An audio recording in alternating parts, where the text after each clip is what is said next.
വല്ലാത്ത ചൂട് തന്നെയല്ലേ ബ്രോ? തണല് നോക്കി ഇങ്ങോട്ട് കേറിയതാണ്. ഗ്ലോബൽ വാർമിംഗിന്റെ പ്രശ്നം നടക്കുന്നതാണ് ഇവിടെ ഇത്രയും ബുദ്ധിമുട്ടുകൾ. കവചകുണ്ടല്ലോ ഇല്ലേ, അതിലൊക്കെ വെള്ളല് വീണ്. വെള്ളലാ ബ്രോ, വിള്ളൽ. റോഡ് വികസനമൊക്കെ ഇല്ലേ, അതിനുവേണ്ടി ഈ മരമൊക്കെ മുറുക്കിയല്ലേ. പണ്ടൊക്കെ എന്ന് പറഞ്ഞാൽ വീട്ടിന്റെ മുറ്റത്തിറങ്ങുമ്പോ കൈതച്ചക്ക, കോതച്ചക്ക, കൂതച്ചക്ക, അങ്ങനത്തെ പല ചക്കകൾ തൂങ്ങി കിടക്കുന്നു. അതിൽ ഒരു ചക്ക വീണാണ് എന്റെ അപ്പൂപ്പൻ ചത്തത്.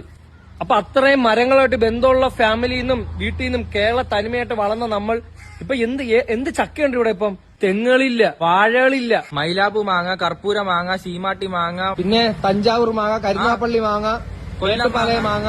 ഈ മരങ്ങളെ എന്നോട്ട് മനുഷ്യൻ ദ്രോഹിക്കുന്നു, അന്നോട്ട് തുടങ്ങിയാണ് ഈ കൊടും ചൂട്. ആട്ടെ ബ്രോയുടെ പേരെന്താ? എന്റെ പേര് നിർഗുണ നീരജ്. ആട്ടെ ബ്രോയുടെ പേരെന്താ?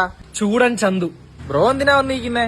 വാപ്പാക്ക് മരത്തിന്റെ കച്ചവടമാണ്. അപ്പൊ ഈ കാണുന്ന മരമൊക്കെ മുറിച്ച് തടി കൊണ്ട് വൈകിട്ട് ഇട്ട് കൊടുക്കണം. ഈ നിൽക്കുന്ന മരമില്ല, അത് ഇപ്പൊ മുറിക്കും കേട്ടോ. ബ്രോ കുറച്ചേരം വേണേ ഇവിടെ നിന്നോ, ഇപ്പൊ ഒരു വെട്ടൊക്കെ ഇടും നമ്മള്.